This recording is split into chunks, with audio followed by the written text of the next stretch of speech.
500 के स्कूल में आप रोबोटिक्स रख रहे हैं, स्मार्ट बोर्ड रख रहे हैं, आप बच्चों को स्क्रीन पे पढ़ा रहे हैं, ऐसा कर पा रहे हैं? हाँ जी सर, हमारे सारे क्लासेस स्मार्ट होते हैं। You're saying every classroom is a smart board classroom? Yes, it's a smart board classroom sir. Every classroom? Every classroom sir.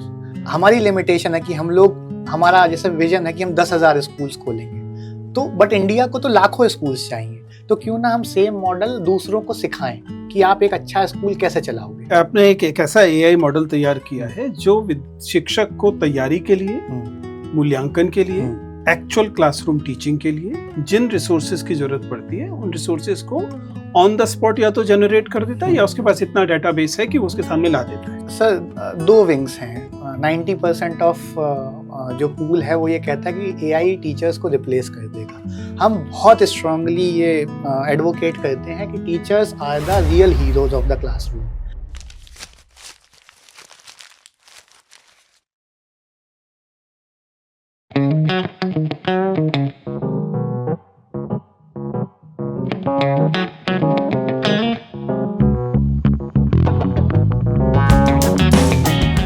नमस्ते दोस्तों, प्लीज सिट डाउन में आपका स्वागत है। और आज हम हैं अपने इस कैजुअल ठेले पर, और इस ठेले पर आज हमारे जो मेहमान हैं वो एक यंग, बिल्कुल यंग किस्म के फाउंडर हैं जिनसे हम बातचीत करने वाले हैं और उनके साथ हम चाय पीने वाले हैं। तो हमारे साथ है इस समय हिमांशु चौरसिया। हिमांशु, कैसा लग रहा है आपको हमारे ठेले पर आकर? सर, बहुत अच्छा लग रहा है, आपसे मिलके हमेशा ही बहुत अच्छा लगता है। तो हिमांशु, कैसी चाय पीते हैं, सबसे पहले तो ये बताएं। Sir, I drink normal T, जो सारे इंडियंस पीते हैं। देहाती चाय? बिल्कुल। चलिए, आपके लिए मैं देहाती चाय बनाने की कोशिश कर रहा हूँ। ये थोड़ी सी कड़वी वाली चाय बनाऊंगा, तो उस हिसाब से देख लेना अगर आपको पसंद आती है तो, नहीं तो फिर एक और बनाएंगे। हिमांशु को हम लोग जानते हैं प्राइमरीली उनके एक बहुत इम्पोर्टेंट, आपने शायद शार्क टैंक पे भी देखा होगा, ये कोग्रेड नाम से इनका एक प्रोजेक्ट है जिसके बारे में लंबी बातचीत आज हम करने वाले हैं जानने के लिए कि कोग्रेड क्या है और कोग्रेड किस दिशा में गया। लेकिन उससे पहले हिमांशु, आप ये बताएं कि कैसे, आप तो इंजीनियरिंग पढ़ के आए थे MNIT से, कैसे आपके मन में ये आ गया कि चलिए हम जाएं और स्कूल की दुनिया में जाएं? सर, जैसे मेरा जन्म फर्रुखाबाद में हुआ, मेरी सारी स्कूलिंग भी वहीं पे हुई, और मैं एक मिडिल क्लास बैकग्राउंड से आता हूँ। इवन मेरे जो को फाउंडर हैं सौरभ, वो भी एक मिडिल क्लास बैकग्राउंड से आते हैं, ग्रामीण अंचल से। तो वहाँ पे अगर आप देखेंगे तो शिक्षा उतनी अच्छी अवेलेबल नहीं थी। पढ़ने में हम लोग तेज़ थे, हमारे कई सारे दोस्त थे जो काफ़ी तेज़ हुआ करते थे। और फिर 6वीं क्लास में एक नवोदय विद्यालय से हम दोनों ही लोग पढ़े हुए हैं। 6वीं क्लास में एक एग्ज़ाम होता है जिसकी वजह से मुझे और सौरभ दोनों को अलग अलग नवोदय विद्यालय में जाने का मौका मिला। और एक लंबे अरसे के बाद जब हम आज से 15 साल के गैप में देखते हैं कि जो हमारे साथ वाले दोस्त थे जो नवोदय नहीं जा पाए, वो आज भी गाँव में छोटी छोटी काम कर रहे हैं, कुछ सब्जी का ठेला लगा रहे हैं या फिर कुछ नोएडा में आकर के छोटी मोटी नौकरी कर रहे हैं। तो जो अंतर आया, वो अंतर आया केवल अच्छे टीचर्स मिलने की वजह से और एक्सपोजर की वजह से। तो जब हम लोग अपने कॉलेजेस में पढ़ रहे थे, सौरभ दिल्ली यूनिवर्सिटी में थे, मैं NIT इलाहाबाद में जी, था। आपको शायद पता ही है कि सौरभ हमारे स्टूडेंट रहे हैं हमारे कॉलेज में, जाकिर हुसैन दिल्ली कॉलेज के विद्यार्थी रहे हैं। इनफैक्ट उन्हीं की बदौलत आपसे भेंट हो रही है। Yes sir. पता नहीं वो हमें अच्छा स्टूडेंट टीचर मानते हैं कि नहीं मानते, लेकिन आपकी ये वाली बात सही है कि टीचर्स बहुत इंपॉर्टेंट रोल प्ले करते हैं, खासतौर से बच्चों, स्कूली बच्चों की ज़िंदगी में तो उनका अहम भूमिका होती है। तो फिर इस कारण आप टीचर्स पे काम करने लगे? सर, टीचर्स से ज़्यादा हम लोग जब इवन कॉलेज भी पहुँचे थे तो वहाँ पे छोटे शहरों से पार्टिसिपेशन बहुत कम। मैं NIT के 5,000 बच्चों में अकेला था जो फर्रुखाबाद से आता था। इसका मतलब है there is a gap at very basic level. फिर हम लोगों ने गाँव में जा कर के देखा तो गाँव के बच्चे 40-40 किलोमीटर दूर जा रहे हैं पढ़ने के लिए, वहाँ अच्छी सुविधाएं अवेलेबल नहीं हैं। कोविड के दौरान पे हम लोग जब स्कूल्स के साथ काफ़ी काम कर रहे थे कि उनको कैसे बेहतर किया जाए, तो हमारी एक चीज़ हमें समझ में आई कि गाँव में बिल्डिंग्स बहुत अच्छी अवेलेबल है, क्यों ना उन्हीं बिल्डिंग्स को यूटिलाइज किया जाए। मतलब ऐसे स्कूल्स कई सारे लोगों ने बनाए वहाँ पे जो अच्छे से नहीं चला पाए, तो हम क्यों ना ऐसी बिल्डिंग्स को पूरा हम लीज पे लेकर के उसको 500 रुपए वाले स्कूल में कन्वर्ट करें। ये 500 रुपए वाले स्कूल को दोबारा से बताइए, दर्शकों को शायद समझ में आए कि कोग्रेड का कुल मिला के मॉडल ये है कि वे देहात में या छोटे कस्बों में जाते हैं और वहाँ देखते हैं कि वे स्कूल जो कि पहले चलाए शुरू हुए थे लेकिन किसी वजह से अच्छा परफॉर्म नहीं कर रहे हैं, आप उन स्कूल्स को अडॉप्ट कर लेते हैं, लीज पर ले लेते हैं और नए सिरे से चलाते हैं। लेकिन आपने कहा कि आप केवल 500 रुपए फीस लेते हैं। सर 500 रुपए एक ऐसा प्राइस सेगमेंट है ना जो हर किसी के लिए देना बहुत आसान है। मतलब अगर आप कोई लेबर भी है, मैं बिल्कुल वर्स्ट केस में चला जाता हूँ, अगर कोई लेबर इंसान भी वो दिन का 400-500 रुपए कमा रहा है, ठीक है, उसके 2-3 बच्चे हैं, इसका मतलब उसकी 2-3 दिन की दिहाड़ी में वो अपने बच्चों को पढ़ा सकता है। और जब हम गाँव में जाकर के या छोटे शहरों में जाकर के स्कूल खोल रहे हैं जहाँ पे एवरेज इनकम ही 15,000 20,000 रुपए है, तो हम लोग को 500 रुपए वाला कॉन्सेप्ट रखते हैं। प्लस जब नंबर्स अगर आप देखेंगे तो हमारे स्कूल में एवरेज 500-600 बच्चे पढ़ते हैं, जिससे हमारी जो टीचर्स को जो सैलरीज देनी होती हैं वो सारी मैनेज हो जाती हैं उसके साथ में। तो ये पूरा कॉन्सेप्ट जो है नंबर गेम के ऊपर है। आप 70% जनता की बात कर रहे हो। इंडिया में अभी 27 करोड़ बच्चे हैं जो स्कूल जाते हैं, जिसमें से लगभग 17 से 18 करोड़ बच्चे गाँव में आज भी रह रहे हैं। उनके पास अच्छी फैसिलिटीज़ अवेलेबल नहीं है, तो उनके लिए अच्छा स्कूल खोलना जिसमें सारी सुविधाएं हो, स्मार्ट बोर्ड हो, AI लैब्स हो, at the same time price को भी मैनेज रखना, क्योंकि हम अगर बहुत ज़्यादा करेंगे तो हम एक वर्ग को छोड़ देंगे, फिर वो बच्चे हमारे पास नहीं आ पाएंगे जिसको उसकी सच में ज़रूरत है। और टेक्नोलॉजी हम वहाँ पे इसलिए रखते हैं क्योंकि technology is one of the thing जहाँ पे गाँव का बच्चा शहर के बच्चे के साथ आगे जाके कम्पीट कर सकता है। आप ये कह रहे हैं कि आप 500 रुपए के स्कूल में बच्चों को हाई टेक एजुकेशन देते हैं? हाँ, क्या देते हैं जरा बताइए। हम बच्चों को ट्रेडिशनल के साथ सब कुछ रोबोटिक्स सिखाते हैं, AI सिखाते हैं। 500 के स्कूल में आप रोबोटिक्स रख रहे हैं, हाँ। स्मार्ट बोर्ड रख रहे हैं, आप बच्चों को स्क्रीन पे पढ़ा रहे हैं, ऐसा कर पा रहे हैं? हाँ जी सर, हमारे सारे क्लासेस स्मार्ट होते हैं और इवन हमारे लास्ट ईयर हमारी एक You're saying every classroom is a smart board classroom? Yes, it's a smart board classroom sir. Every classroom? Every classroom sir. Himanshu, इससे मेरे मन में एक बड़ा अजीब सा सवाल आ रहा है।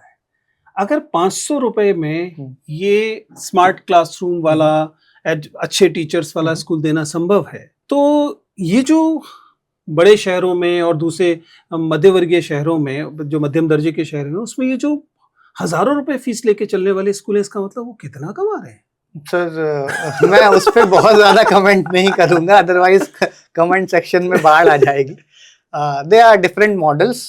No, because recently I visited a school in Noida. I won't name the school, that won't be appropriate. But the fee actually almost touching 1 lakh per month. Almost 1 lakh per month. Yes sir. तो आप 500 रुपए में लगभग उस किस्म की चीजें दे रहे हैं, जिस ये जो मतलब बाकी चीजें तो बाद में, लेकिन हिमांशु, आप तो MNIT से पढ़कर आए। हाँ जी सर। ये वही इंस्टीट्यूट है ना? मैं 2-3 बार उसमें गया हूँ, जिसमें एक रेलवे लाइन निकलती है और उस रेलवे लाइन की एक तरफ लड़कियां और दूसरी तरफ लड़के रहते हैं। हाँ जी सर। मिस करते हैं उस इंस्टीट्यूट को कि नहीं? बहुत ज्यादा सर, मैं अक्सर जाता रहता हूँ। साल में 1-2 चक्कर लग जाते हैं। क्योंकि हमारा मतलब as a higher education partner MNIT Allahabad और IHFC IIT दिल्ली हमारे पार्टनर हैं। हाँ, उनका एक इंक्यूबेशन सेंटर है जो कि बहुत अच्छे से काम करता है। Been there, I do remember. Himanshu, आप जब MNIT के स्टूडेंट रहे होंगे तो साथ के लोगों के मन में स्वाभाविक तौर पर सिविल सर्विसेज करेंगे या कॉर्पोरेट जॉब लेंगे, ये सब रहा होगा। और अभी आप तो जिस बैकग्राउंड से आते हैं, आपने कहा मध्यवर्गीय बैकग्राउंड से, उसमें आमतौर पर लोगों के दिमाग में ये होता है कि भाई अगर कुछ करना है अपने लिए भी और समाज के लिए भी, तो आसान तरीका है सिविल सर्विसेज में चले जाओ। तो आपने बजाय वो एकदम चमकदार वाली लबासना वाले रास्ते के ये धूल भरा रास्ता जिसमें आप स्कूटी पर चल रहे हैं, ये क्यों चुना? सर 2 रीजंस हैं। एक तो उसमें लिमिटेशन है सर। मतलब आई फील कि सरकारी जॉब्स में लिमिटेशन बहुत ज़्यादा है, because they are predefined rules जो कि बहुत पहले बनाए गए थे।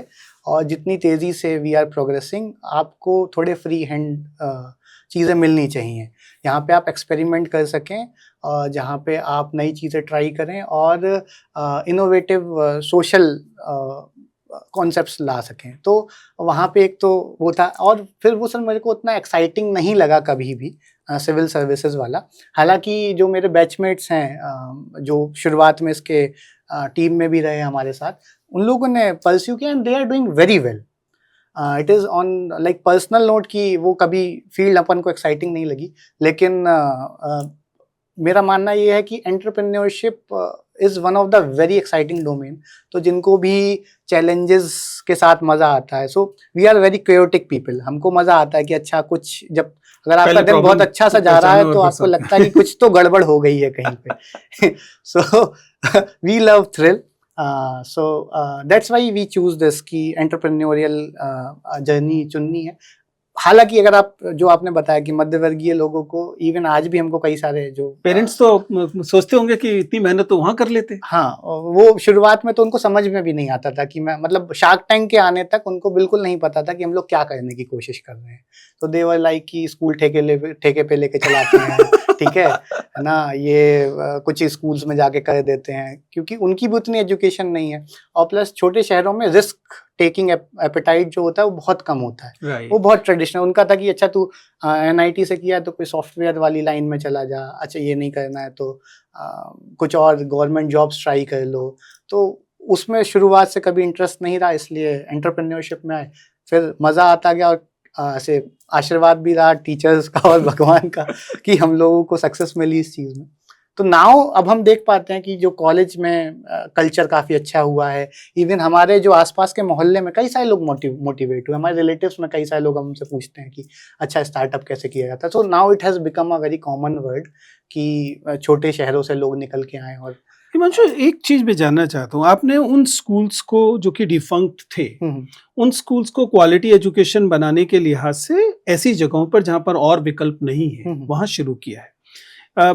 एज अ टीचर और जिसने पहले स्कूल एजुकेशन में काफी काम किया है, जितना मौका मुझे मिला उसके आधार पर मैं जानता हूँ कि इसका बहुत बड़ा प्रभाव कई बार उन वर्गों पर पड़ता है जो कि वंचित कहलाते हैं। जैसे कि मान लीजिए लड़कियां हैं, जब स्कूल बंद होगा, गांव का स्कूल बंद होगा, तो लड़कियां या तो घर बैठ जाएंगी या फिर सरकारी स्कूल में जाने के लिए मजबूर होंगी जहां हो सकता है कि क्वालिटी बहुत अच्छी नहीं हो। या दूसरी तरह से वंचित वर्ग, गरीब लोग हैं, निम्न कही जाने वाली जातियों के लोग हैं, या अल्पसंख्यक समुदाय से आने वाले लोग हैं। आपका अनुभव क्या कहता है? आपके ये जो रिलेटिवली अफोर्डेबल स्कूल आप शुरू कर रहे हैं, इससे मार्जिनलाइज सेक्शन पर कैसा असर आपने देखा है? सर, हम लोग बहुत एक कॉमन एग्जांपल ये लेते हैं कि मनरेगा से भी लगभग 40,000 रुपए के आसपास एक परिवार के पास साल में आ जाता है। और गांव में अभी 2-3 बच्चों का एवरेज फैमिली कॉन्सेप्ट है। और अगर किसी के पास इतना भी आ रहा है तो वो हमारे स्कूल में इजीली अपने बच्चों को पढ़ा पा रहा है। तो एक तो हमारे यहाँ पे सर 60% लड़कियां पढ़ती हैं, क्योंकि वो शहर नहीं भेज सकते। इम्पोर्टेंट, इसीलिए मैं इस बात को खास तौर से कह रहा था कि जब भी आपके पास ये होगा कि मान लीजिए घर में बच्चे कोई आमदनी है और उसका वितरण करना होगा, तो अभी भी हमारे यहाँ मेटासन प्रेफरेंस है, यानी कि हो सकता है लड़के को आप दूर भेज देंगे, लड़के के लिए आप थोड़ी फीस ज्यादा देने को तैयार हो जाएंगे, और उसी समय उसकी बहन के लिए हो सकता है कि आपका बजट जो है वो श्रिंक हो जाए। तो उस सेंस में आप वो इंक्लूसिव एजुकेशन लेकर आते हैं। आपको लगता है कि ये असर दिखा है? बहुत असर दिखा है सर। और जब हम लोग सर पेरेंट टीचर मीटिंग का जो कॉन्सेप्ट होता है उसमें जनरली इट वाज लाइक कि पेरेंट्स आते हैं, टीचर कंप्लेंट करता है, पेरेंट कंप्लेंट करता है, हम लोगों ने उसे सोशल सभा के तौर पे डेवलप कर दिया। तो जो स्कूल मैनेजमेंट कमेटी की बात होती है या फिर पूरा गांव मिलके कैसे एक स्कूल चलाएगा, तो हमारा डिस्कशन होता है उसके अराउंड पे, हम लोग कंप्लेंट्स नहीं करते उसमें। तो लेटर ऑन, मतलब शुरुआत में था कि लोग आने से हिचकते थे, बाद में हमने देखा कि लगभग 80% मदर्स आती हैं पार्टिसिपेट करने उन सभाओं में, क्योंकि वो ज्यादा घर पे रह रही हैं। पिता तो सुबह निकल जाता है, वो शाम को अपना कमा करके आता है वहाँ पे। तो ये इंक्लूजन हम लोगों ने बहुत ज़्यादा देखा कि तो उनका मदर्स का पार्टिसिपेशन है, उन्हें लगता है कि वो एक्टिवली अपने बच्चे की पढ़ाई में इन्वॉल्व है। और वहाँ पे लड़कियों का या जातिगत जो समीकरण होते हैं धीरे धीरे आपको ब्रेक करने होते हैं स्कूल में कि कैसे आप एक इंक्लूसिव समाज बना सकते। तो we work extensively on that. Great. बस एक चीज और जानना चाहता हूँ, इस सारे प्रोसेस ने हिमांशु को कितना बदला है? सब बहुत ज़्यादा बदला है। मतलब मैं ज़्यादातर, मेरे को ऐसा पसंद था कि मुझे पूरी दुनिया घूमनी है, ठीक है, नई बड़ी बड़ी जगहें एक्सप्लोर करनी है, न्यूयॉर्क एक्सप्लोर करना है, ऑस्ट्रेलिया जाना है। सो ये ऐसे मेरे बचपन से उसमें था, आप बोलिए बकेट लिस्ट या फिर कि बढ़िया होटल्स में रहना है, समझ गया, मतलब एकदम लेविश लाइफ जीनी है, क्यों टेंशन लेनी फालतू में। बट जब हम लोग पहली बार हम गांव में गए, हम लोगों ने थोड़ा इसके बारे में डिस्कस किया, तो जो उनके आंखों में चमक देखी, पेरेंट्स की आंखों में, कि ऐसा कोई पेरेंट नहीं है पूरे दुनिया में जो अपने बच्चों को अच्छे से ना पढ़ाना चाहता हो। सो फिर हमें वो एक बहुत बड़ा गैप दिखाई दिया, और हमें आज भी दिखता है कि हम कितनी भी मेहनत कर लें, हम एक छोटा सा फ्रैक्शन ही उसका कवर कर पाएंगे। So we need very very large number of like minded people जो आए, इस कंट्रीब्यूशन में जुड़ें, अपने वो भले ही स्कूल को किसी भी प्रकार से सपोर्ट करें, अपने क्षेत्र के स्कूल को सपोर्ट करें, या फिर जा कर के 2-3 क्लासेस, एक हम लोगों ने कॉन्सेप्ट चलाया था बीच में विद्या वॉइस, जो भी चलता है कि आप कुछ नहीं, आप स्टूडेंट हो, आप आधे घंटे 1 घंटे 1 मिनट की रील बना करके आप पोस्ट कर दो, हम अपने उससे डाल देंगे। अगर आपको कुछ ऐसी चीज़ पता है, आप कुछ ऐसा बता सकते हो बच्चों को जो उनको पता होना चाहिए, जो आपको नहीं पता था उस दौरान पे, तो आप रील बना दीजिए उसके नाम पे। तो विद्या वॉइस, इवन हम उस पर जो लोग ये रील्स हमको भेजते हैं, हम उनको फिर अपनी तरफ से गुडीज और ये सारी चीज़ें भेजते हैं, ताकि जन भागीदारी बहुत ज़रूरी है सर। मतलब हम केवल सिस्टम पे रिलाई होकर के नहीं बैठ सकते, हमको खुद से भी कई सारे इनिशिएटिव्स लेने पड़ेंगे। तो ये डेवलपमेंट मेरे अंदर आए हैं। So I have become more emotionally intelligent कि कैसे चीज़ें होती हैं, समाज कैसे चलता है ना। आपका क्या आपने ये भी सीखा कि बहुत हड़बड़ाहट नहीं करनी चाहिए? हाँ हाँ जो चीजें धीरे धीरे बदलने वाली हैं वो शायद धीरे धीरे ही बदलेंगी, बस अपनी तरफ से अपने इनपुट्स डालते रहो, लगातार पुश करना है उसमें आपको। ग्रेट। ये बताइए हिमांशु कि मैं क्या एक बेसिक सवाल पूछ सकता हूँ, why these schools were Fehling in the first place? क्या वजह थी? अलग अलग वजह होंगी, एक ही नहीं होगी, लेकिन फिर भी क्या वजह थी कि जब स्कूल किसी ने जोश के साथ शुरू किए होंगे और उसने भी सोचा ही होगा तमाम चीजें, क्या कमी थी उनके डिजाइन में कि ये जो अधिकांश स्कूल आपको फेल मिलते हैं वो मिलते हैं? सर इसमें मैं अलग अलग स्टेक होल्डर्स लेकर के चलता हूँ। एक तो सबसे पहले स्कूल ओनर। स्कूल ओनर कौन व्यक्ति होता है? चाय पीना चाहेंगे ना? हाँ जी सर, मैं कंटिन्यू करूंगा इसको।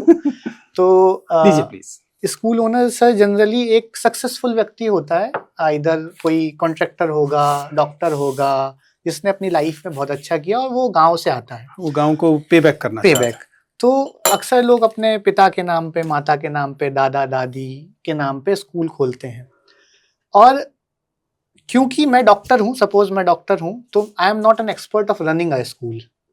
इंफ्रास्ट्रक्चर खड़ा कर देना, स्कूल चलाना बराबर एक बात नहीं है। तो एक इंफ्रास्ट्रक्चर मैंने खड़ा कर दिया, फिर जनरल टेंडेंसी है कि मैं आसपास से टीचर बुलाऊंगा और वो पढ़ाएंगे। देन ह्यूमन रिसोर्स मैनेजमेंट खुद में एक बहुत बड़ा चैलेंज है। फिर अभी अगर आप देखेंगे तो लोगों के एस्पिरेशन बहुत बदल गए हैं। जैसे आप नोएडा वाले स्कूल का एग्जांपल ले रहे थे, एसीज लगे हुए हैं, तमाम सारी फैसिलिटीज हैं वहाँ पे। तो गाँव में भी आप जाएंगे, सबके पास इंस्टाग्राम है, सब लोग देखते हैं कि शहरों के बच्चे क्या सीख रहे हैं। Aspirations of parents are very high. तो ये एक तरह का कंपैरिजन पैदा करता है इन बच्चों के, इन पेरेंट्स के मन में कि वो जो शहर के बच्चे हैं वो तो ऐसे स्कूलों में पढ़ रहे हैं और हमारे बच्चे देखो कैसे स्कूलों में जा रहे हैं।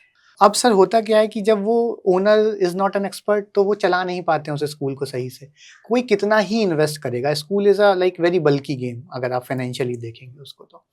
तो जब वो लगातार 3-4 साल तक, 5 साल तक जितना वो सपोर्ट कर पाते हैं करते हैं, फिर वो स्कूल बंद हो जाता है, या फिर उसमें 30-40-50 बच्चे रह जाते हैं कुछ टीचर्स के साथ। बट क्योंकि बहुत अच्छे इंटेंशन से खोला गया, करोड़ों की इन्वेस्टमेंट की गई वहाँ पे, और वो इंफ्रास्ट्रक्चर कम्प्लीटली डेड हुआ जा रहा है। तो कोग्रेड उस केस में क्या करता है कि एक तो हम उस स्कूल ओनर से उस स्कूल को लीज पे ले लेते हैं, प्लस उनकी जो सोशल इमेज है वहाँ पर, हम ना स्कूल का नाम चेंज करते हैं। It is completely like suppose it is XYZ school powered by Cograde. तो आसपास के लोग उसको कोग्रेड के नाम से जानते हैं और उस स्कूल के नाम से भी जानते हैं। तो अगर उनकी इमेज, एक तो सोशल सिक्योरिटी जिसकी छोटे शहरों में बहुत ज्यादा लोग केयर करते हैं जिसके बारे में, तो एक तो उनको वो मिलती है, साथ में उनको उनका इन्वेस्टमेंट पर रिटर्न भी मिलना चालू हो जाता है। ये कोई एकदम ऐसे कहें कि कोई धर्मार्थ चल रहा मामला नहीं है। ये खैराती राम अस्पतालों जैसा नहीं है, ये एकदम फॉर प्रॉफिट है। और आप ये कह रहे हैं कि आपके पास उतना वॉल्यूम हो जाता है कि आप वो 500 रुपीज में ही प्रॉफिट जो है जनरेट कर पाए। यार सर्टेन अदर एस्पेक्ट, जो पब्लिक स्कूल, दिल्ली के पब्लिक स्कूल या बड़े शहरों के पब्लिक स्कूल जो पैसा कमाते हैं, अभी पिछले दिनों बरेली का एक केस बहुत शोर मचा था जिसमें कि एक प्रिंसिपल जो है वो एक पेरेंट को इसलिए बुरी तरह से डांट फटकार रही थी कि उन्होंने कहीं बाहर से किताबें खरीद ली थी। ये जो एक एडिशनल चीजें हैं, किताबें होती हैं या स्टेशनरी होती है, ये कितना बड़ा हिस्सा है इस स्कूल प्लांट का?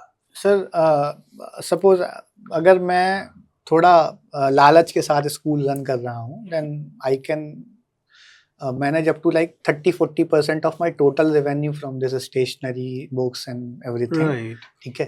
क्योंकि मुझे हमारे एक साथी हैं जो स्कूल की दुनिया को थोड़ा गहराई से देखते हैं, उन्होंने कहा कि स्कूल और जो मल्टीप्लेक्सेस होते हैं उनमें जो उनका मुख्य काम है उससे आने वाली आमदनी से ज्यादा या कई बार बराबर जो है वह साथ में चलने वाली दूसरी चीजों से आती है, यूनिफॉर्म बेच के आएगी। और लेकिन इसमें आप तो एक इंजीनियरिंग के विद्यार्थी रहे, आपने टेक्नोलॉजी का इस्तेमाल करके देखा। मैंने देखा कि आप लोगों ने एक नया वेंचर भी शुरू किया जिसे आप स्कूल इंक्यूबेशन प्रोग्राम कह रहे हैं। क्या एग्जैक्टली है, जरा बताएं। सर अब जैसे एक स्कूल को हमको स्टार्ट करने में लगभग 40 लाख का इन्वेस्टमेंट लगता है। अगर हम कोई स्कूल लेते हैं तो 3 साल में हमें 40 लाख रुपए चाहिए होते हैं। और शार्क टैंक पे आने के बाद स्पेशली बहुत सारे स्कूल्स ने हमको रीच आउट किया। तो अच्छा, शार्क टैंक से आपको जो मेन फायदा हुआ है वो पैसे का नहीं है, बल्कि ये कि और स्कूल आपके पास। हाँ जी। तो देश भर से हमारे पास स्कूल्स आए। लास्ट ईयर हमारे पास इतनी बैंडविड्थ नहीं थी कि हम लोग सारे स्कूल्स को टेकअप कर पाएँ। लगातार हमारे पास कॉल्स आते हैं कि सर हमारे स्कूल में ये प्रॉब्लम है, टीचर्स की दिक्कत है, टीचर्स ट्रेन करवा दीजिए, ये करवा दीजिए। बहुत सारे स्कूल चला नहीं पा रहे हैं, खुद को फंसे हुए हैं किसी बच्चों पे, पेमेंट नहीं रिकवर कर पा रहे हैं। तो हम लोगों ने एक स्कूल इंक्यूबेशन मॉडल बनाया। जिस तरह से कोग्रेड स्कूल चलते हैं, हमारी लिमिटेशन है कि हमारा जैसे विजन है कि हम 10,000 स्कूल्स खोलेंगे, तो बट इंडिया को तो लाखों स्कूल्स चाहिए। तो क्यों ना हम सेम मॉडल दूसरों को सिखाएं कि आप एक अच्छा स्कूल कैसे चलाओगे। आप एक सेंस में ये कह रहे हैं कि जैसे रेस्टोरेंट्स अपना फ्रेंचाइजी मॉडल तैयार करते हैं, आपने स्कूल को लेकर एक फ्रेंचाइजी मॉडल तैयार किया। यानी कि आपने कुछ स्टैंडर्ड्स बना दिए, उन स्टैंडर्ड्स को फॉलो कीजिए, टीचर्स को लेकर, टेक्नोलॉजी को लेकर, इंफ्रास्ट्रक्चर को लेकर, और इससे आपका स्कूल भी कोग्रेड जैसे स्कूल जैसा हो जाए। कैसा काम कर रहा है? बहुत अच्छा चल रहा है सर। अभी हमारे पास इस साल हम लोगों ने अपना जो इनटेक रखा है वो 50 स्कूल्स का रखा है। तो हमारे पास लगभग 550 से ज़्यादा एप्लीकेशंस आ चुकी हैं। सेकंड फेज में अभी तक हम लोग फिल्टरिंग कर रहे हैं। तो उन 50 स्कूल्स को फ्री ऑफ कॉस्ट, हम इसके लिए कुछ भी चार्ज नहीं करते उनसे। यार, जब भी कोई कुछ फ्री ऑफ कॉस्ट कहता है, मेरे एंटीना खड़ा हो जाता है। जी सर। क्योंकि इसके पीछे हमेशा कोई साजिश होती है। बताइए, वो कंडीशन अप्लाई क्या है? कंडीशन अप्लाई ये है कि आपको जो भी चीजें हम बता रहे हैं, जो ऐसे सजेस्टिव पैरामीटर्स आपको लगातार तो हमारे वेंडर से लेंगे? नहीं, हमारे वेंडर से नहीं लेंगे सर। हमारे खुद के कोई वेंडर्स नहीं है। हम उनको, जैसे जिन वेंडर्स से हम लोग सामान खरीदते हैं, हम उनको सजेस्ट कर सकते हैं आपको उससे ज्यादा सस्ता कहीं मिलता है, आप वहां से ले लीजिए। ये सेम चीज हम अपने पेरेंट्स को भी सजेस्ट करते हैं कि ये पर्टिकुलर प्रिस्क्राइब्ड बुक्स हैं, या ये हमारी सर कोई भी, आप किसी भी स्कूल के पास जाएंगे, हमारी कोई डेजिग्नेटेड शॉप नहीं होती कि आपको ड्रेस यहाँ से लेनी है। इवन हमारी ड्रेस भी इतनी सिंपल है कि आपको किसी भी दुकान पे मिल जाएगी। ब्लू कलर का पैंट, चेक ब्लू कलर की शर्ट, किसी भी दुकान से ले लीजिए, ठीक आप कर सकते हैं। तो देयर इज नथिंग ऑफ वेंडरिज्म, क्योंकि हमारा मेजर कॉन्सेप्ट है कि आप कैसे अफोर्डेबल स्कूल चला सकते हैं। मंशु, ये मुझे इसमें ना एज ए टीचर मेरा दिमाग कहीं और अटक रहा है। जब आप क्लास में, गांव के क्लासरूम में ले जाके स्मार्ट बोर्ड रख देंगे, आप उन्हें कहेंगे कि टेक्नोलॉजी का इस्तेमाल करो, इसमें जो रिसीविंग एंड पर होगा वो होगा टीचर। Yes sir. और सच्चाई ये है कि बड़े शहरों के सरकारी स्कूलों में या यूनिवर्सिटीज में तो टीचर्स को, हम लोगों को तो ठीक ठाक तनख्वाह मिलती है, लेकिन ये जो टीचर्स हैं, ये जाहिर है कि उस पैमाने पर इनकी पेमेंट नहीं होती और इनकी ट्रेनिंग भी कम होती है। आप कैसे इन्हें अडेप्ट कराते हैं इन नई चीज़ों को लेकर? क्योंकि अल्टीमेटली सेंटर में तो टीचर रहेगा। टीचर ही, अगर आप टीचर कैपेबल होगा तभी वो स्मार्ट बोर्ड इस्तेमाल कर पाएगा, बच्चों का इवैल्यूएशन कर पाएगा, बाकी चीज़ें कर पाएगा। कैसे इंश्योर करते हैं? सर, इसमें हम लोगों ने एक टूल बनाया हुआ है मेधा AI के नाम से। तो अभी जैसे 2020 में जो राष्ट्रीय शिक्षा नीति, AI लिखा हुआ, इसका मतलब artificial intelligence. It's artificial intelligence completely. तो सर, जैसे जब हम स्कूल्स चला रहे थे गांव में, तो हमको एक बहुत बड़ा चैलेंज सामने आता था इंग्लिश के टीचर का, क्योंकि गांव में इंग्लिश का अच्छा रिसोर्स मिलना बहुत मुश्किल है। सो वहाँ से हमने एक बेसिक आइडिया चालू किया कि हम क्या AI के थ्रू इंग्लिश बता सकते हैं। देन धीरे धीरे रिसर्च करते गए। हमारा एक मेंटर पूल है जिसमें 600 प्रेसिडेंट अवार्डी टीचर्स हैं। तो एक सेकेंड, आपने कैसे बनाया इतना बड़ा? कहाँ के टीचर्स हैं ये? सर ऑल ओवर इंडिया के टीचर्स हैं।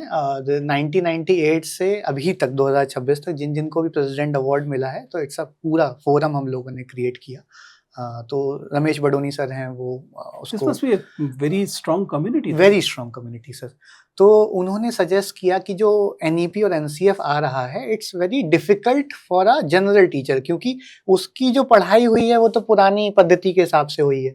अब वो बच्चे को नई पद्धति के हिसाब से कैसे पढ़ाएगा?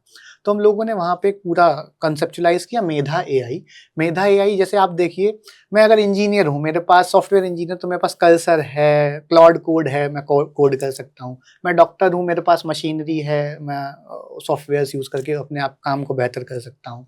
लेकिन इंडिया में टीचर्स के पास ऐसा कौन सा टूल अवेलेबल है जो उनके लिए बनाया गया हो या उनकी कम्युनिटी द्वारा बनाया गया हो? ज्यादातर एजुकेशन में जो टेक्नोलॉजी बनाते हैं वो टेक्नोक्रेट्स बनाते हैं, जिसको एजुकेशन की बिल्कुल भी समझ नहीं है।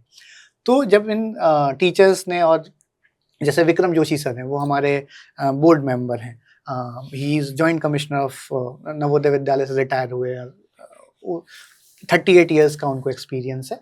तो उन सारे फीडबैक्स को कोलेट करके हम लोगों ने एक टूल बनाया जिससे क्लासरूम में पढ़ाना बहुत आसान हो। तो अब मान लीजिए मैं एक टीचर की, हम लोग रेगुलर टीचर ट्रेनिंग प्रोग्राम करते हैं हालांकि, लेकिन उससे आप उतना सुधार नहीं ला सकते।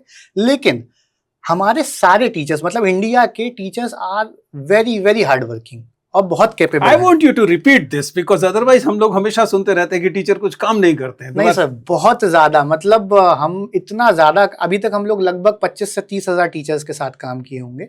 एंड जितना उनका डेडिकेशन होता है सर, हम लोग कई बार ट्रेनिंग प्रोग्राम सुबह 9 बजे चालू करते हैं, उसका टाइम 5 बजे तक होता है, हम 10-10 बजे तक चलाते हैं उसको। एंड वो उफ भी नहीं कहते, वो कोई रूम छोड़ के नहीं जाता। तो दे आर वेरी डेडिकेटेड। तो हम लोगों ने उनसे सीखा कि अच्छा, आप क्लासरूम में आपको करना क्या क्या होता है। अब टीचर को आप देखिए, टीचर जैसे जनरल जो पेरेंट्स हैं उनके हिसाब से टीचर क्या करता है, उनके हिसाब से कुछ नहीं कर रहा है। लेकिन अगर मैं समझाने की कोशिश करूं एक अच्छे टीचर की जिंदगी, वो सुबह उठता है 5-6 बजे उठता है, उसको आज क्या पढ़ाना है वो उसकी तैयारी करेगा, अपना खाना वाना जो भी देखेगा, फिर उसके बाद स्कूल जाएगा, स्कूल में असेंबली करवाएगा, फिर अपने हर पीरियड की तैयारी करेगा, कॉपी चेक करेगा, उसके बाद फिर स्कूल के बाद रुकेगा, अगर एग्जाम्स होने वाले हैं तो एग्जाम बनाएगा, अपने लेसन प्लान्स क्रिएट करेगा, फिर उसे एडिशनल भी पढ़ेगा क्योंकि लगातार नई चीजें आ जा रही है। जैसे परख आ गया अभी, तो परख के बारे में पढ़ेगा, असेसमेंट के बारे में। ये तो गनीमत है तब जबकि पब्लिक स्कूल है। हाँ, अगर सरकारी स्कूल होगा तो वह पशु गणना करेगा, वह जनगणना करेगा, वह मकान गणना करेगा, वह देखेगा कि किस बच्चे को एक साथ कौन सा खसरे का टीका लगा है कि नहीं लगा, तमाम चीजें करेगा, और फिर लोग कहेंगे कि वो मेहनत नहीं करता। तो अब इतनी डिफिकल्ट लाइफ है उनकी, इसमें हम चाह रहे हैं कि वो एनईपी और एनसीएफ की सारी गाइडलाइंस को इम्प्लीमेंट भी कर दे साथ में, जो कि एनईपी खुद कहता है कि वो टेक्नोलॉजी को ध्यान में रखते हुए बनाई गई है। मतलब नीति आयोग की मैं रिकमेंडेशन पढ़ रहा था, उनकी वन ऑफ द रिकमेंडेशन है uses of AI and edtech technology in the classrooms. मतलब वो जो कोई भी रिकमेंडेशन देते हैं उस हिसाब से देते हैं कि टेक्नोलॉजी क्लास में यूज होगी या हो रही है, यानी कि टीचर्स के लिए कुछ ना कुछ तो बनाना पड़ेगा। तो फिर हम लोगों ने टीचर्स के लिए प्रॉपर कॉम्प्रिहेंसिव लेसन प्लान बनाया, जो आपकी सारी कॉम्पिटेंसी बेस्ड लर्निंग की बात करते हैं कि आपकी सारी एनसीएफ की कॉम्पिटेंसी मैप हो जानी चाहिए। हम बात करते हैं ब्लूम्स की, ठीक है। यानी कि आप कह रहे हैं कि आपने एक ऐसा एआई मॉडल तैयार किया है जो शिक्षक को तैयारी के लिए, मूल्यांकन के लिए, एक्चुअल क्लासरूम टीचिंग के लिए जिन रिसोर्सेज की जरूरत पड़ती है उन रिसोर्सेज को ऑन द स्पॉट या तो जनरेट कर देता है या उसके पास इतना डेटाबेस है कि वो उसके सामने ला देता है सब कुछ। और इसमें केवल टेक्स्ट नहीं है, इसमें विजुअल्स भी हैं, इसमें अन्य जो इलस्ट्रेशंस हैं, सिमुलेशन है, ये सब है। हाँ। और ये सब अब आप कह रहे हैं कि आपके माध्यम से गाँव के स्कूलों तक या किसी भी स्कूल तक पहुंच रहे हैं। मुझे लगता है कि इम्पोर्टेंट इंटरवेंशन है। लेकिन क्या ये सवाल आपसे पूछना ठीक रहेगा, आप टीचर्स के साथ काम कर रहे हैं, आप एआई के साथ काम कर रहे हैं। बहुत सारे लोग ऐसे हैं जो कहते हैं कि AI gonna replace teachers, do you agree? Sir, दो विंग्स हैं। 90% ऑफ जो पूल है वो ये कहता है कि एआई टीचर्स को रिप्लेस कर देगा। हम बहुत स्ट्रांगली ये एडवोकेट करते हैं कि teachers are the real heroes of the classroom. Classroom में केवल नॉलेज ट्रांसफर के लिए बच्चा नहीं जाता है, वो ओवरऑल पर्सनैलिटी को देख करके ट्रेट सीखता है, क्योंकि हम लोग ज़्यादातर एक्सपीरियंशियली सीखते हैं। मैं आज आपके सामने जिस प्रकार से बात कर रहा हूँ, मेरे टीचर्स, मेरे पेरेंट्स उस प्रकार से बातचीत करते हैं, या मेरे आसपास वाले लोग। ये लोग क्लास में ही सीखते हैं। सारी वैल्यू सिस्टम हम लोग क्लासरूम्स के अंदर इनकलकेट करते हैं। तो केवल एक मशीन सामने स्मार्ट बोर्ड लगा देने से अगर ऐसा होना होता तो यूट्यूब पे दुनिया जहान का कंटेंट अवेलेबल है। बच्चों के सामने आप यूट्यूब चला करके छोड़ दीजिए और वो उससे पढ़ करके अगर बेहतर कर सकते होते तो दैट इज़ नॉट पॉसिबल। हाँ, टेक्नोलॉजी का ये ज़रूर फ़ायदा है कि मान लीजिए तवांग का कोई एक छोटा सा गाँव है जहाँ पर टीचर नहीं पहुँच पा रहा है या उतने एक्सपर्ट टीचर्स नहीं पहुँच पा रहे हैं, कर दें, वहाँ पे आप टेली टीचिंग के थ्रू उस बच्चे को एनहेंस कर सकते हैं। साथ ही साथ मेधा एआई अगर मान लीजिए मैं यूज कर रहा हूँ, I am an average teacher, but Medha AI तो वो प्रेसिडेंट अवॉर्डी लेवल के टीचर्स का कंटेंट जनरेट कर रहा है। मैं भले ही उतना कंटेंट जनरेट नहीं कर सकता हूँ, लेकिन उस लेवल का पढ़ा सकता हूँ, यूज कर सकता हूँ क्लास। तो अब जैसे एनसीएफ भी बोलता है टीचर्स आर नाउ, आपको इनेबलर्स बनाना है टीचर्स को। अब उनको क्लासरूम टीचिंग नहीं करनी है, केवल क्लासरूम को लीड करना है कि वो बच्चे सही से खुद से सीखना सीख लें। तो that is the part that we are dealing with. Even Himanshu, it must be very challenging. क्या रिवॉर्ड्स मिलते हैं? अब सही है कुछ पैसा वैसा मिलता होगा, लेकिन वो 500 रुपए में आप कितना कमा लेंगे वो अलग मामला है, लेकिन एक्चुअल रिवॉर्ड्स किस चीज से अब तक खुशी मिल रही है? And you are still continuing with this. Sir, एक जो एक्चुअल रिवॉर्ड हमको मिलता है वो है एक कम्युनिटी परसेप्शन हमारे पास आता है। जैसे हम लोग जो आज पेरेंट्स कुछ खुश होते हैं बहुत ज्यादा। सर, आप ये मान के चलिए जब हम गांव में स्कूल चलाते हैं, कोई इंस्टेंस बताइए। मैं आपको एक इंस्टेंस बताता हूँ। एक बार हम लोग बच्चों को लेके गए थे राष्ट्रपति भवन घुमाने के लिए। तो बिल्कुल स्टार्टिंग की बात है, तो हम अपनी कार से लेके गए थे। कुछ 5-6 बच्चे हम लोगों ने टॉपर्स पिक किए थे, फर्स्ट ईयर की बात है। उसमें 2 लड़कियां भी थी। अब बाई चांस ऐसा हुआ कि हम लौटते वक्त लेट हो गए, तो लड़कियों का घर आखिरी था जहाँ पे हमको उनको ड्रॉप करना था। रात का 1:30 बज रहा था और पेरेंट्स हम पे पूरी कंप्लीटली ट्रस्ट कर रहे हैं विद देयर गर्ल्स, है ना। हमारा जब हम बिल्कुल शुरुआत में मार्केटिंग करने जाते थे तो वी हैव अ स्कूटी। हाँ, हर स्कूल में हम एक स्कूटी देते हैं ताकि आप आसपास के गाँवों में विजिट कर लीजिए। अक्सर सर वो पंचर हो जाती है, कई बार क्योंकि पेट्रोल पंप्स दूर हैं तो पेट्रोल खत्म हो जाता है। हमारे पास मोबाइल में सबके कॉन्टैक्ट नंबर होते हैं, हमको बस एक कॉल करना होता है, पेरेंट्स 2-3 लोगों को लेकर के आ जाएंगे, आपको हेल्प कर देंगे, आपको घर छोड़े आएंगे। इवन मैं तो 1 साल के लिए एक ऐसे स्कूल में रहा हूँ जो खेतों के बीच में बना हुआ था, तो आसपास कोई ढाबा नहीं था, तो पेरेंट्स के घर से मेरे पास खाना आ जाता था रात को। अच्छा, आपको फील्ड में जाकर ये काम खुद भी करने पड़े? हाँ सर, हमने किए हैं। हम लोगों ने पोस्टर्स भी चिपकाए हैं, हम लोगों ने होर्डिंग्स भी लगवाई हैं। हमने सारे काम स्क्रैच, मतलब गाँव में जाकर के खुद से किए हैं। एक पेरेंट्स क्या मतलब मैं इस पैशन को समझने की कोशिश कर रहा हूँ। मैं खुद एक टीचर हूँ, तो मुझे ये तो समझ में आता है कि जब हम एक टीचर होते हैं तो जब आप क्लासरूम में बच्चों की चमकती हुई आंखें देखते हैं तो आपको उसका जो जिंदगी में चाहिए होता है, जिंदगी में जो आप कुछ मौका चाहते हैं वो सब मिलता है। लेकिन as a entrepreneur, as somebody who is running this school, आपको क्या दिखाई देता है? क्यों आप ये कर रहे हैं, पहली बात, और भविष्य क्या है? सर, मतलब किसी भी देश की, आप कोई भी देश पिक कर लीजिए, उसकी नींव उसकी शिक्षा व्यवस्था होती है।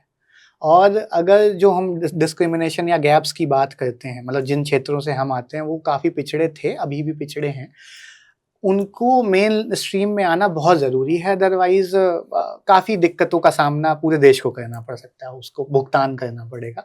तो हमारे जैसे युवाओं की बहुत ज़्यादा ज़रूरत है जो अपने क्षेत्रों में वापस जाएं और वहाँ की प्रॉब्लम सॉल्व करें। आप 90% स्टार्टअप्स, चाहे शार्क टैंक ले लीजिए, चाहे आप आइडियाबाज ले लीजिए, कोई भी ले लीजिए, वहाँ पे 90% स्टार्टअप्स आते हैं जो शहरों की प्रॉब्लम सॉल्व कर रहे हैं, क्योंकि वो लोग शहर के हैं, उन्होंने उसकी प्रॉब्लम्स देखी, वो उसकी प्रॉब्लम सॉल्व कर रहे हैं।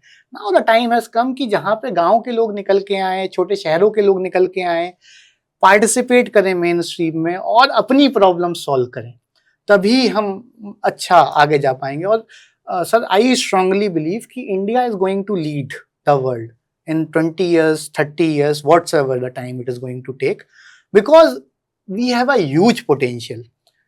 मतलब हम लोग जनरल डिस्कशन में भी ये बात करते हैं कि हर एक बच्चे का IQ लेवल बराबर होता है जब वो छोटा 3-4 साल का है, सबका IQ बराबर है। उसके बाद आपको उसको अच्छा एक्सपोजर, अच्छा एजुकेशन देना है, तो आप किसी भी बच्चे से कुछ भी करवा सकते हैं। So that's why we have to invest a lot there. Important बात है हिमांशु, हालांकि पर्सनली मुझे इस वाली चीज से बहुत कुछ किक नहीं मिलती है कि भारत दुनिया का नंबर 1 देश बनेगा, that's not interesting. But what is interesting is कि इस समय बच्चे को अपनी क्लास में खुश होने का मौका मिल रहा है, सीखने का मौका मिल रहा है, और जिसे आपने कहा कि एक्सपोजर का मौका मिल रहा है। एक बार हमने बच्चों को ये रास्ता दे दिया तो उसके बाद वो भविष्य तो अपने हिसाब से बना ही लेंगे। बट ओवरऑल मुझे बहुत इंटरेस्टिंग आपका कॉन्सेप्ट लगा है, और आपसे बातचीत करके कई सारे चीज़ें मेरे अपने, मतलब मैं चाह रहा था कि काश ऐसा मेधा एआई जो है वो यूनिवर्सिटी एजुकेशन के लिए कभी होता तो मैं भी उसका इस्तेमाल करता और उसका आनंद लेता। बट आप इस हमारे कैजुअल ठेले पर पहले जो है मेहमान की तरह आए हैं, आपका बहुत बहुत शुक्रिया, और मैं तमाम टीम की तरफ से आपका शुक्रगुजार हूँ। Thank you very much, sir.